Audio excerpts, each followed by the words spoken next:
Social media पर channel Mahalakshmi की ओर से 8 बजे आपके पास सादर जयत। आज आए हैं हम विंध्यगिरी के सामने, चंद्रगिरी पर भद्रभाव गुफा के सामने। आज दर्शन कराएंगे, पूरा इतिहास बताएंगे, ऐसी जानकारी जो आप कहीं नहीं पाएंगे। साथ में है भद्रभाव के चरण ऐतिहासिक, और वहीं पर चैनल महालक्ष्मी करता है आज की शुरुआत आपके पास सादर जय जिनेंद्र के साथ करते हैं आज की ये शुरुआत। सोशल मीडिया पर चैनल महालक्ष्मी के साथ सुबह सुबह कहें या शाम कहें, रात 8 बजे और सुबह 8 बजे आते हैं आपके पास। शुरुआत कर रहे हैं आज चंद्रगिरी से आपके पास आज की शुरुआत। नीचे देख रहे हैं साक्षात कन्नड़ में लिखे हुए भद्रभाव के यहाँ चरण है। उन्होंने तपस्या साधना की, शीशे में ऐसे सजा दिया है, लेकिन पर पीछे देख रहे हैं आप चंद्रगिरी दिख रही है आपको, और बाईं तरफ ये बाहुबली, गोमेट बाहुबली 58 फुट 8 इंच के भय भी दिख रहे हैं। बस वहीं से आज की शुरुआत कर रहा है चैनल महालक्ष्मी आपके पास। कहते हैं 8 बजे आते हैं, दर्शन पा जाते हैं और कुछ तीर्थ को नया आपको दिखाते हैं। सादर जय जिनेंद्र, शुरुआत करते हैं। Roll back. अरे कहाँ पहुंच गए हम सीधा आपके पास, भद्रभाव के चरणोस्थली पर। हाँ, शुरुआत तो यहाँ से करनी चाहिए थे हमें, कि पहले आज आपको बता दें कि चैनल हमारी टीम आपको श्रवण बेलगुल लाई है। चंद्रगिरी में आई है, बिंदी के सामने, भगवान बाहुबली के सामने। पर हाँ, आज 4 खास बात करेंगे आपके साथ।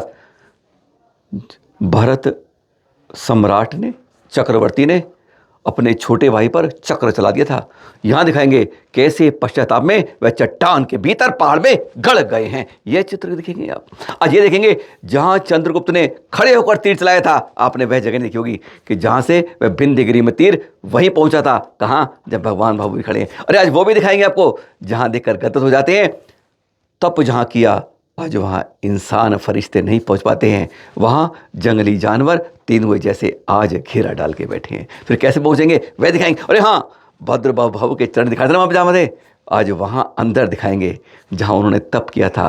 कहते हैं उत्तर से हजारों किलोमीटर चल के दक्षिण माँ के उन्हें दिगंबरत को जीवंत रखा था। बहुत कुछ मिलेगा। ऐसे चरण तो मिट रहे हैं और ऐसे कैसे बस रहे हैं। चलिए यहाँ चलते हैं इसी गेट से ऊपर की ओर, बस फटाफट। ये आते आते आप चलते हैं, और ये यहाँ से ये सीढ़ियाँ हैं जो आप धीरे धीरे इनको पार करते करते ऊपर पहुँचते हैं। आज चैनल महालक्ष्मी टीम यहीं पर है आपके पास, यहाँ के दर्शन कराने के लिए। यहीं पर ये शिलापट मिल जाता है, शिलालेख कह सकते हैं आप। कन्नड़ में, हिंदी में, अंग्रेजी में पूरा इतिहास बताता है श्रवण बेलगुल को गोमट की देवी क्यों कहा जाता है। 2 पहाड़ियाँ यहाँ पर कैसे बनी हैं, किस तालाब सरोवर के नाम पर इनकी नज़र टिकी है, कैसे यहाँ पर ऊपर गए थे। तब सीढ़ियों का ये नहीं था जो 250 सीढ़ी चढ़ के हम पहुँच गए थे। उधर 700 सीढ़ी है। तब भद्रभाव के समय यहाँ पर कुछ नहीं था। किस तरह चढ़े होंगे, ऊंची नीची कच्ची पक्की कैसे रस्तों से वह चढ़ेंगे। पर हम सहूलियत वाली इन छोटी छोटी सीढ़ियों से ऊपर चढ़ते हैं। साथ में पकड़ने की रेलिंग भी है, हम जैसे बीमार भी चढ़ चलते हैं। चलिए चलते हैं वहाँ पर। चंद्रगिरी गुफा की और चढ़ते हुए गिरी पर यह एक दृश्य आनंदित करना शुरू करता है।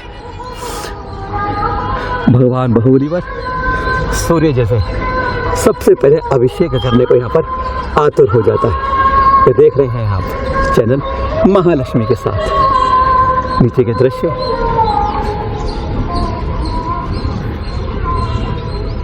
और यहाँ पर है दृश्य जो सबको आनंदित करता है।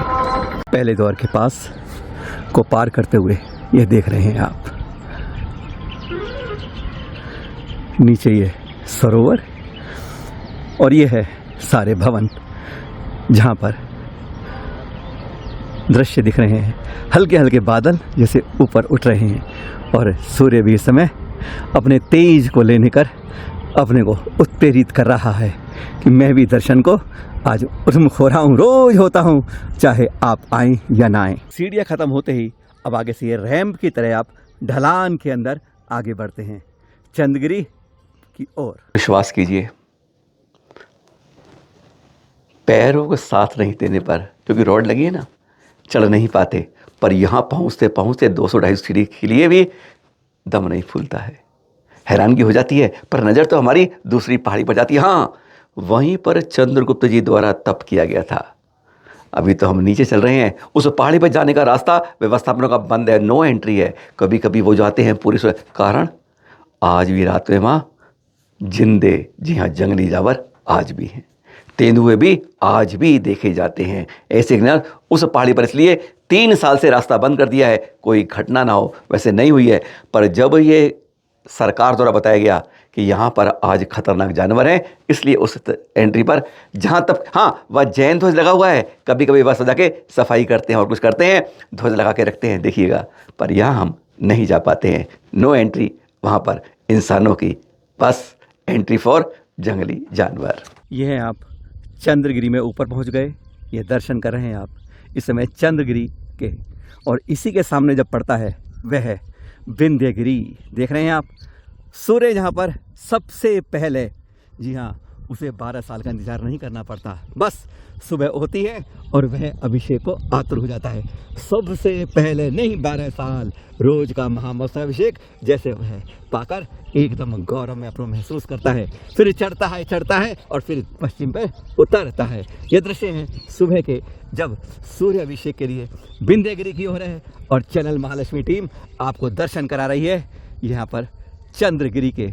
यह है वह चंद्रगिरी में। चलते हैं आगे और देखते हैं आज यहाँ पर।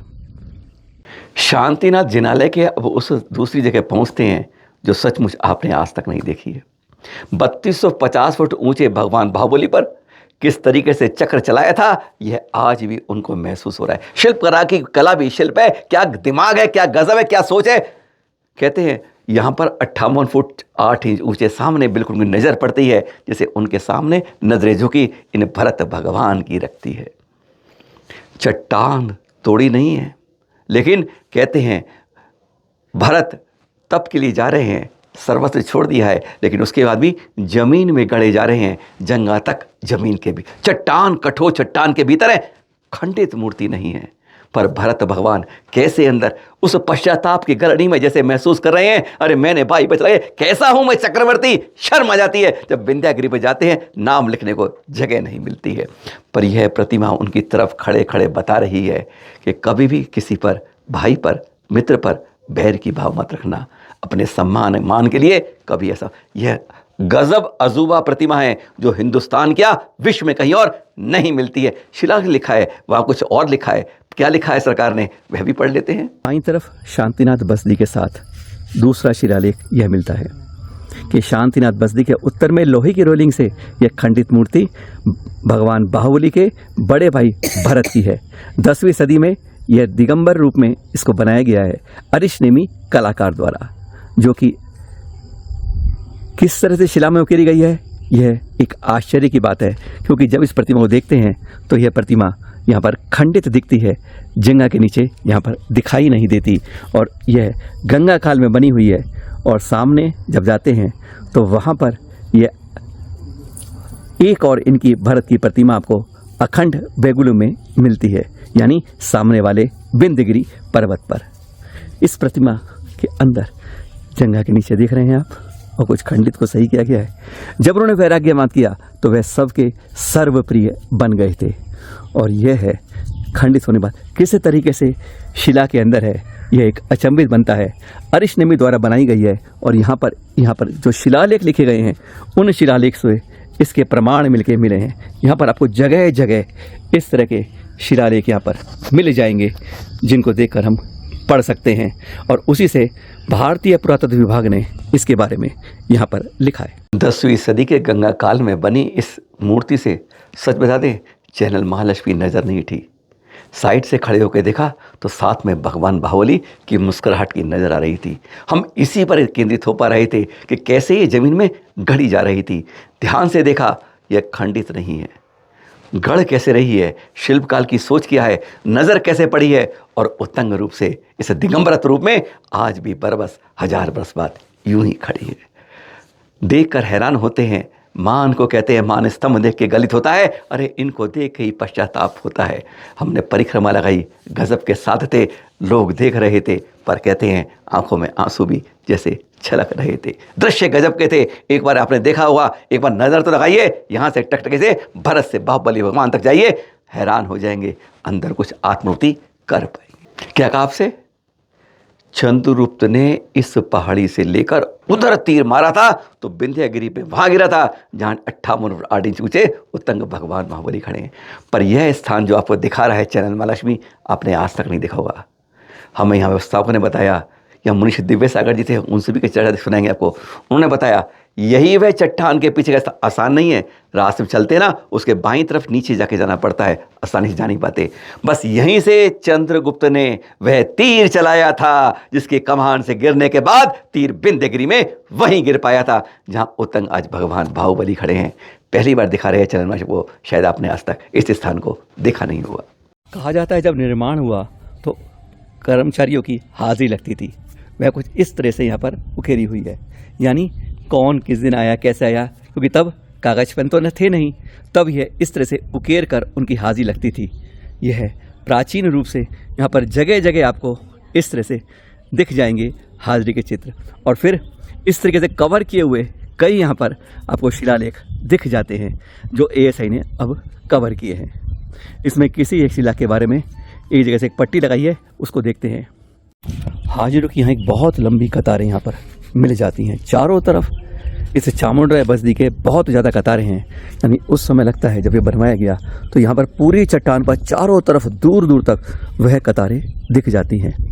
बलि मंडप के सामने यह है वह सुंदर काशिदाकारी जिसके बारे में कही जाती है, चामुंडराय बसदी, जिसे ASI द्वारा बसती कहा जाता है, जबकि वास्तव में यह बसदी है। चारों तरफ से बहुत गजब की इसमें कलाकारी शिल्पकला है।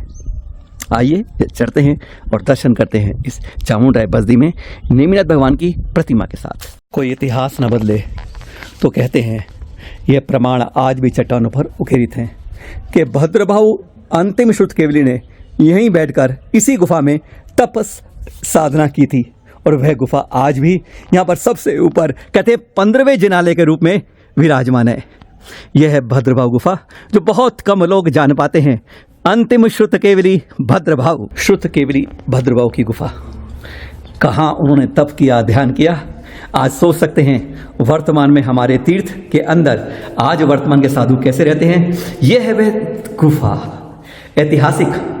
यहाँ चरण बने हैं, देख रहे हैं आप, दीपक जल रहा है। बस इसी चट्टान के नीचे उन्होंने तप किया और ध्यान करके अंतिम रूप से इस जन्म मृत्यु के चक्र को खत्म किया।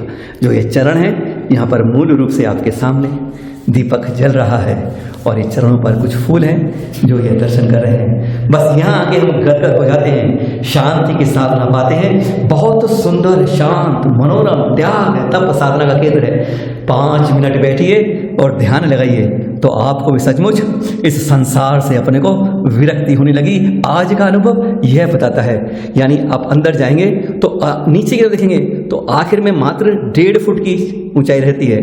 यह संतोष जी हमारे साथ, जिन्होंने हमारे साथ पूरा सहयोग दिया, वे हमारे साथ हैं। देख रहे हैं आप, ये वह दर्शन कर रहे हैं चरणों के नतमस्तक होकर, और सामने यह गुफा कितनी छोटी है। बहुत अतीत की जानकारी भगवान के रूप में जाने जाने वाले अंतिम श्रुत केवली भद्रबाहु का यह चरित्र आपने कभी पढ़ा हो तो जानकारी लीजिएगा। उत्तर से दक्षिण आकर दिगंबर परंपरा को बचाने के लिए जो उन्होंने किया था वह आज भी कोई भूल नहीं सकता। एक चरण जो किस काल के हैं भद्रबाहु के समय बताए होंगे, पर लेकिन आज हम इन्हीं के ऊपर चलकर पैरों से रौंदते हैं, क्योंकि इसको कभी हमने कवर नहीं किया और ASI के अंदर ऐसी भूलें होती रहती हैं। ये हैं जिनके ऊपर से आने वाले श्रावक गुजरते हैं। चारों तरफ इसके एक कमल सा बनाया है जो अब कहते हैं प्रकृति की मार से घिसता जाके खत्म होता जा रहा है। नहीं तो यह ऐतिहासिक चरण शीशे में कवर करके इनको रखना चाहिए, जो एक बहुत बड़ी भूल यहाँ देख रहे हैं जो चैनल महालक्ष्मी आपको बता रहा है। यह भद्रबाहु गुफा के बिल्कुल ठीक सामने आपको यहाँ पर दिख जाते हैं उकेरे हुए चरण जमीन पर, जिनको हम पैरों से रौंदते जाते हैं। मुनीष दिव्य सागर जी, जिन्होंने चतुर्मास किया था अभी पिछला, उन्होंने हमें बताई इस स्थान पर आकर हमारे साथ बताया। ये चट्टानें देख रहे हैं, सारी प्रकृति की चट्टान, छेड़खानी नहीं की गई। आज नहीं, आज से सोच लीजिए आप कब से, भद्रबाहु काल से, समझ गए ना आप। तब से ये ऐसी हैं। 12,000 साधु दिगंबरत्व को बचाने के लिए, उस धर्म को बचाने के लिए जिसको आज हम फख्र से कहते हैं, वह यहीं आकर बचा था, यहीं पर तप किया था, यहीं पर विश्राम स्थल था, यही साधना स्थल था। इन्हीं चट्टानों में कहते हैं 12,000 तब थे, आज भी 20 साधु इन्हीं चट्टानों में यहीं गए विश्राम और साधना कर सकते हैं। ऐसी विशाल चट्टानें देख कर हैरान हो जाते हैं। एक एक के नज़दीक के जाओ तो आपको लगेगा हाँ यहीं हमारे कोई साधु तप करते होंगे, यहीं पर विश्राम करते होंगे, यहीं साधना होगा और यहीं से शायद कभी उद्बोधन दिया होगा। गजब की पावन शांत सौम्य इस प्रकृति को देखकर, नश्वरत्व को देखकर अपने को मन आता है कि हम भी काश इसी तरह में उस समय के गदगद होकर वह दर्शन पा पाते। यहाँ पर खड़े होने के बाद नज़र एक दिशा में नहीं टिकती है, कभी इधर घूमती है तो कभी इधर घूमती है। इधर तप की चंद्रगुप्त की दिखती है, सामने बाहुबली भगवान दिखते हैं और बाईं तरफ निषिद्ध मंडप दिखता है। यही मंडप जहाँ चारुकीर्ति स्वामी जी के चरण स्थापित किए हैं। देख रहे हैं कैसी रोचकता है, कैसी आधुनिकता के अंदर भी अपनी भक्ति की सरसता है। गजब के दर्शन है। आज इतना ही करते हैं, अभी बाकी करेंगे। कहते हैं हर तीर्थ बोलता है, यहाँ के 14 जुना जो बोलते हैं वह कभी और बताएंगे। आज इतना ही करके कहते हैं मन में गदगद होंगे, बस इसलिए कि यात्रा करने श्रवण बेगोल जरूर आएंगे। सादर जय जिनेंद्र।